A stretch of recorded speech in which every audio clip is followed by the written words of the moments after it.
नमस्कार बच्चों, बीसीए वाले के इस ट्यूटोरियल में आपका स्वागत है। आज हम लोग संस्कृत के दूसरे अध्याय की ओर बढ़ रहे हैं, जिसका नाम है पाटलिपुत्र। पाटलिपुत्र वैभव। हम इस चैप्टर में पाटलिपुत्र के बारे में पूर्ण अध्ययन करेंगे। हम यह जानने का प्रयास करेंगे कि पाटलिपुत्र में किस प्रकार की व्यवस्था थी, पाटलिपुत्र किस तरह से था और इसका प्राचीन स्वरूप क्या है, इसका वर्तमान स्वरूप क्या है और इनमें क्या क्या विशेषताएं हैं। तो पहला चीज जब चालू करेंगे तो ये बिहार राज्य की राजधानी है। ये पाटलिपुत्र क्या है? ये पाटलिपुत्र बिहार राज्य की राजधानी है। ये कितनी पुरानी है? ये लगभग 2500 वर्ष पुरानी है। कितनी पुरानी है? तो लगभग 2500 वर्ष पुरानी है। और यहाँ धार्मिक क्षेत्र है, राजनीतिक क्षेत्र है और औद्योगिक क्षेत्र है। यहाँ धर्म के लिए भी एक अलग जगह है, राजनीतिक का भी जगह है और प्लस कल कारखानों के लिए भी जगह बहुत सारी। ये एक ऐसा क्षेत्र है। विदेशी यात्री मेगास्थनीज, फायान, वैनसोंग, इतिसोंग इत्यादि ने अपने अपने ग्रंथों में विभिन्न प्रकार के वर्णन किए हैं इस पाटलिपुत्र नगर के बारे में। अगर पाटलिपुत्र के नगर के बारे में बताएं तो इतने जो विदेशी यात्री आए हैं उन्होंने अपने अपने प्रमुख ग्रंथों में इन पाटलिपुत्र का बहुत सारा वर्णन किया है। वो बताते हैं अपने ग्रंथों में विभिन्न बातें। तो हम पहले जानते हैं कि पाटलिपुत्र कहाँ पे है। तो पाटलिपुत्र ये गंगा नदी के उत्तर दिशा में बसा हुआ एक महानगर है। कहाँ बसा है? तो गंगा नदी के उत्तर दिशा में बसा हुआ एक महानगर है। कौन? पाटलिपुत्र। इसके संदर्भ में दामोदर गुप्त, ध्यान समझिएगा, क्वेश्चन यहाँ होता है। इसके संदर्भ में दामोदर गुप्त नामक एक कवि हुआ है, राइटर हुआ है। उन्होंने कूटनीति ताख्यम नामक पुस्तक लिखी है। किस पुस्तक लिखी है? कूटनीति ताख्यम। अगर कोई पूछे कि दामोदर गुप्त ने किस महाकाव्य को या किस ग्रंथ को लिखा है, तो हम लोग कहेंगे कूटनीति ताख्यम को लिखा है। तो क्या कहेंगे? अब कूटनीति ताख्यम किसने लिखा है? दामोदर गुप्त ने लिखा है। वो भी अपने पुस्तक में पाटलिपुत्र के वर्णन करते हैं इस संदर्भ में। किस संदर्भ में? इस गंगा नदी के किनारे जो उत्तर दिशा में बसा महानगर है, इसके संदर्भ में कूटनीति ताख्यम में लिखता है दामोदर गुप्त। इसी गंगा के किनारे भगवान बुद्ध के समय पाटलिग्राम हुआ करता था। जब पटना पाटलिपुत्र नहीं, पाटलिपुत्र ग्राम जो था, भगवान बुद्ध के समय यही पाटलिपुत्र पाटलिग्राम था। क्या था? पाटलिग्राम। और यहाँ भगवान बुद्ध कई बार आए हुए हैं। इस जगह भगवान बुद्ध कई बार आए हुए हैं और इस पाटलिपुत्र नगर के संदर्भ में उन्होंने कहा है कि ये पाटलिग्राम एक दिन महानगर बनेगा। ये पाटलिग्राम क्या बनेगा? एक दिन तो महानगर बनेगा। क्या बनेगा? एक दिन महानगर बनेगा। लेकिन इसमें आग लगी, बाढ़, कला जैसी आपदाओं से ग्रसित रहेगा। ये बहुत बड़ा महानगर बनने के बाद भी बाढ़ आते रहेगा, कभी आग लग जाएगा, कभी मार धार होते रहेगा। मतलब इस नगर में शांति नहीं रहेगी। समृद्ध तो हो जाएगा लेकिन शांति नहीं रहेगी। इसके बारे में कौन कहा है? भगवान बुद्ध ने कहा है। प्रश्न आता है कि पाटलिपुत्र के संदर्भ में भगवान बुद्ध ने क्या कहा? तो पाटलिपुत्र के संदर्भ में भगवान बुद्ध ने कहा कि पाटलिग्राम एक दिन महानगर बनेगा, किंतु आग लगी, बाढ़, कलह जैसी समस्याओं से ग्रसित रहेगा। बात समझ में आई? ऐसे नो। अब आते हैं, यहां बात समझ में आ गया। एक राजा हुआ चंद्रगुप्त मौर्य। क्या हुआ? चंद्रगुप्त मौर्य के समय में इस नगर की रक्षा व्यवस्था बहुत अच्छी थी। यहाँ का रक्षा व्यवस्था बहुत अच्छा था। तो इसके बारे में कौन बताया हमको? इसके बारे में बताने वाला था यूनान का राजदूत जिसका नाम मेगास्थनीज था। यूनान का एक राजदूत हुआ जिसका नाम मेगास्थनीज ने बताया कि चंद्रगुप्त मौर्य के समय इसकी रक्षा व्यवस्था बहुत अच्छी थी। क्योंकि कोई भी लोग अपना वर्णन खुद कर दे तो वो विद्वान नहीं हो सकता। वो अपनी विविधताओं के बारे में बता नहीं सकता। उसका वर्णन करने वाला कोई और होना चाहिए। तो चंद्रगुप्त मौर्य जो था के समय में यूनान का राजदूत जब आया होगा तो वो देखा कि यहाँ की रक्षा व्यवस्था बहुत तगड़ी है। उन्होंने अपने एक स्मरण ग्रंथ लिखता है, इसके बारे में वो लिखता है। क्या कोई दिक्कत दिखाई नहीं दे रहा? क्या दे रहा है? नहीं दिख रहा वीडियो में, है ना? अब आते हैं। अब इसके बारे में एक बात और लिखा है कि सम्राट अशोक जो था, इसके समय इस नगर की व्यवस्था जो थी प्रियदर्शी अत्यधिक समृद्ध थी। प्रियदर्शी मतलब देखने योग्य, सुंदर बना दिया गया था। किसके समय में? तो सम्राट अशोक के समय। प्रश्न पूछता है कि सम्राट अशोक के समय कैसा था? तो अत्यधिक प्रियदर्शी था, समृद्ध था कि ना? और इसके समय में रक्षा व्यवस्था अच्छी थी। बच्चा कंफ्यूज होता है चंद्रगुप्त मौर्य और सम्राट में, चंद्रगुप्त मौर्य और अशोक के समय में कंफ्यूज होता है। तो समझेंगे, याद रखना है, चंद्रगुप्त मौर्य के समय इस नगर की रक्षा व्यवस्था अच्छी थी, लेकिन अशोक के समय से व्यवस्था प्रियदर्शी और अत्यधिक समृद्ध थी। बात समझ में आई? अब आते हैं, राजशेखर नाम का एक राइटर हुआ। किसके नाम का? राजशेखर नाम का एक राइटर हुआ। इसकी एक अपनी शिक्षा ग्रंथ थी जिसका नाम था काव्य मीमांसा। क्या नाम था? जैसे दामोदर गुप्त ने लिखा कूटनीति ताक्ष्यम, उसी प्रकार राजशेखर ने लिखा काव्य मीमांसा। और काव्य मीमांसा ग्रंथ में वर्णन मिलता है कि पाटलिग्राम में, पाटलिपुत्र में सरस्वती पूजा किया था। पाटलिपुत्र में सरस्वती की पूजा की जाती थी, उसके बारे में, पूजा के बारे में वर्णन मिलता है। कहाँ पे? राजशेखर की पुस्तक है, इसका नाम है काव्य मीमांसा। आई बात समझ में? अब आते हैं प्राचीन ग्रंथों के अनुसार। प्राचीन ग्रंथों के अनुसार इस पाटलिपुत्र के और भी नाम थे, विभिन्न नाम थे। इस पाटलिपुत्र के विभिन्न नाम थे। तो पहला नाम कुसुमपुर, पुष्पुर, पुष्पुर और भी नाम था। इससे यह प्रतीत हो रहा है कि इसका नाम कुसुमपुर क्यों था, पुष्पुर क्यों था? इसका मतलब पुष्प की खेती होती होगी। अरे भैया जैसे नो, तो इसका मतलब इससे प्रतीत ये होता है कि इस नगर के संस्कृति पुष्प की खेती होती होगी। और इसी पाटलिपुत्र, जो पाटलिपुत्र शब्द है, ये पत्तन मिति शब्द से बना है। किससे बना है? पत्तन मिति शब्द। पत्तन मतलब होता है पंखुड़ी और मिति मतलब होता है पुष्प। पुष्प की पत्तन मिति, पुष्प की पंखुड़ी। पुष्प का जो पंखुड़ी होता है, इसका अर्थ होता है पाटलिपुत्र। आई बात समझ में? अब बोलता है चंद्रगुप्त मौर्य तो समझ में आ गया, लेकिन एक गुप्त वंश का शासन जब था, जब यहां पे था किसका? गुप्त वंश का शासनकाल।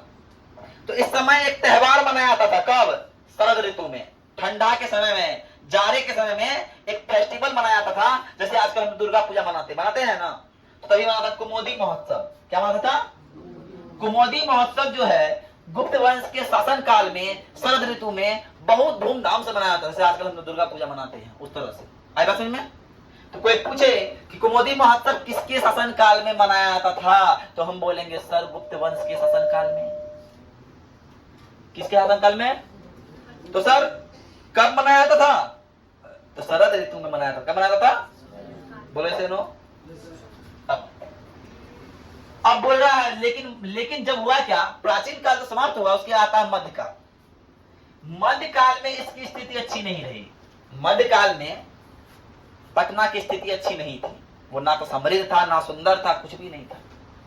तो हुआ क्या, जैसे मुगल काल आता है, उसके द्वारा इस जो जर्जर स्थिति था, इसका उद्धार होता है। लेकिन अंग्रेज का समय आते आते ये काफी विकास हो जाता है इस शहर का। जैसे अंग्रेज का समय आता है, उसका समय आते आते इस पटना शहर का, पाटलिपुत्र शहर का, नगर का काफी विकास किया जाता है। गोल घर बनाए जाते हैं, बड़े बड़े संग्रहालय बनाते हैं। वो कब बनाया है? वो अंग्रेज ही बनाया है। जो गोल घर किसका बनाया हुआ? अंग्रेज का बनाया हुआ है ना? वो गोल घर था, गोदाम था। क्या था? गोदाम। जितना भी अनाज भंडार है, अनाज को ही रखा जाता था उसी गोदाम में। गोल घर वही है ना? आते हैं। और यहाँ की देवी है पटन देवी। जैसे पूर्णिया की देवी पूरन देवी है, पटना की देवी पटन देवी है। अरे कोई बोले, अरे बाबू बोले तुम कोई बताओ भैया कि पटना की देवी का नाम क्या है? तो पटना की देवी पटन देवी है क्या नहीं? पटना की देवी पटन देवी। और पटना में ही एशिया का सबसे बड़ा पुल गांधी सेतु पुल है। हमारे गांधी जी के नाम पे एक पुल हुआ है। क्या नाम उसका? गांधी सेतु पुल। गांधी सेतु पुल कहाँ पे है? तो पटना में है। और ये एशिया का सबसे बड़ा पुल है। एशिया का सबसे बड़ा पुल है। तो भैया इतना बात तो समझ में आ गया। तो पटना में भी अभी क्या है, प्राचीन समय में क्या हुआ, मध्यकाल में क्या हुआ, तभी बचा क्या है? जैसे हमारे पटना में संग्रहालय है, उच्च न्यायालय है, सचिवालय है, गोल घर है, और तारामंडल है, जैविक उद्यान है, और महावीर मंदिर है, और भी बहुत कुछ है। ये हमारे पटना में इतना चीज है। पटना कम मत समझो, समझे? पकड़ा बात। और हमारे जो है सिख का 10वां गुरु था। सिख का 10वां गुरु, जिसका नाम था गुरु गोविंद सिंह। जिसका नाम था सिख का 10वां गुरु गुरु गोविंद सिंह का जन्म भी इसी पटना में हुआ था, है ना? तो लिखा है कि सिख के 10वें गुरु गुरु गोविंद सिंह का जन्म स्थली कहाँ था? तो पटना था भैया। कहाँ था? पटना था। अब इतना विस्तार में हम पटना के बारे में तो बता दिए हैं। कि हम तो बता देते हैं, इसमें से एक क्वेश्चन छूटने वाला नहीं है। प्रश्न पूछेगा कि पटना गंगा के किस किनारे में है, किस ओर है? भैया उत्तर दिशा में है। कहाँ पे है? तो पटना गंगा नदी के उत्तर दिशा में बहती है। गंगा नदी जहाँ बहती है उसके उत्तर दिशा में पटना है। तो पटना के किस ओर गंगा नदी है? तो दक्षिण में गंगा है। अरे है कि नहीं? अगर हम तुम्हारे उत्तर और तुम हमारे दक्षिण होगा कि नहीं होगा रे? अरे होगा।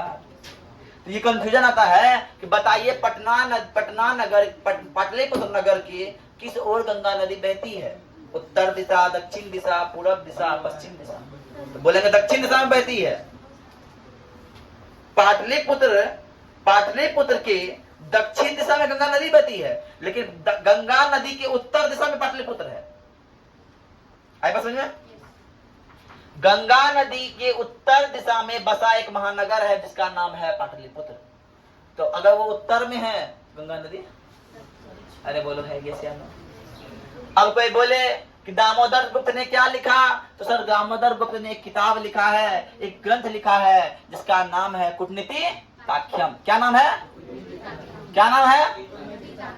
इसको भूलना नहीं है, इसको भूलना नहीं है। अब उसके बाद कोई बोलेगा कि राजशेखर ने क्या लिखा सर, तो राजशेखर ने लिखा काव्यमीमांसा नामक ग्रंथ। क्या लिखा?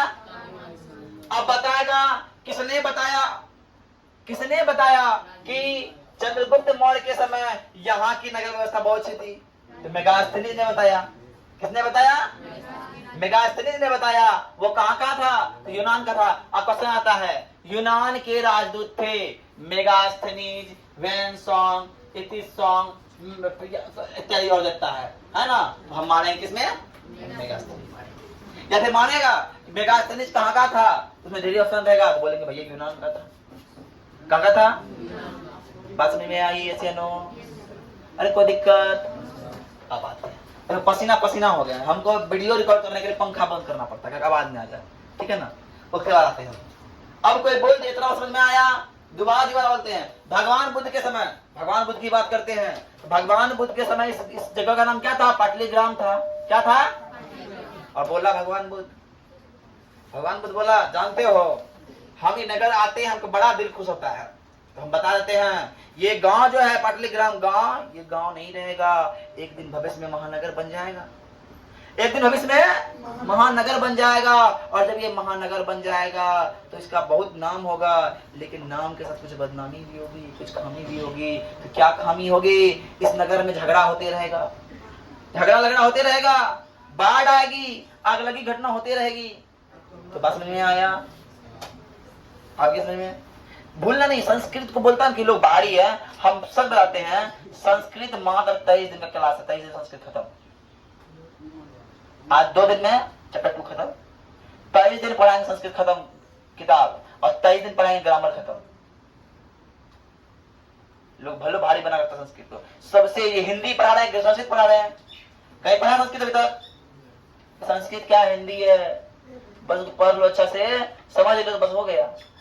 संस्कृत पढ़ने वाला के लिए टफ इसलिए है क्योंकि पढ़ाने वाला सही नहीं है, पढ़ाने वाला सही मिले संस्कृत कुछ भी नहीं है, ठीक है? अब आते हैं प्राचीन काल में इसका नाम क्या था? कुसुमपुर था, पुष्पपुर था। इसका मतलब क्या होता है? भैया वहां पे खेती की जाती थी। एक कौन सबसे बना है? तो पत्तन मिति सबसे बना है।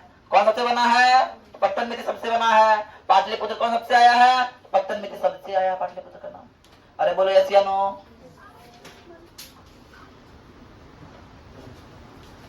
अब आते हैं, अब बोलेगा मध्यकाल में इसकी स्थिति कैसी थी? भैया मध्यकाल में इसकी स्थिति काफी जर्जर थी। किसकी स्थिति? पाटलिपुत्र की।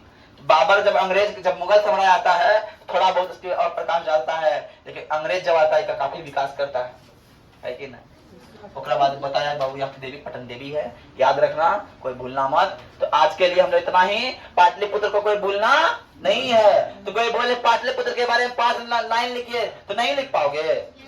अरे लिख पाओगे कि नहीं लिख पाओगे जी? लिख लेना है, ठीक है? तो वैसे असाइनमेंट देवे करेंगे, उसमें ढेर से क्वेश्चन रहेगा। आया समझ में? तो पाटलिपुत्र के बारे में कोई डाउट, कोई कंफ्यूजन अगर है तो पूछ लो, नहीं तो बाबू आज के लिए इतना ही करते हैं। हम लोग जय हिंद जय भारत बोल के आज खत्म करते हैं। जय हिंद जय भारत। हाँ।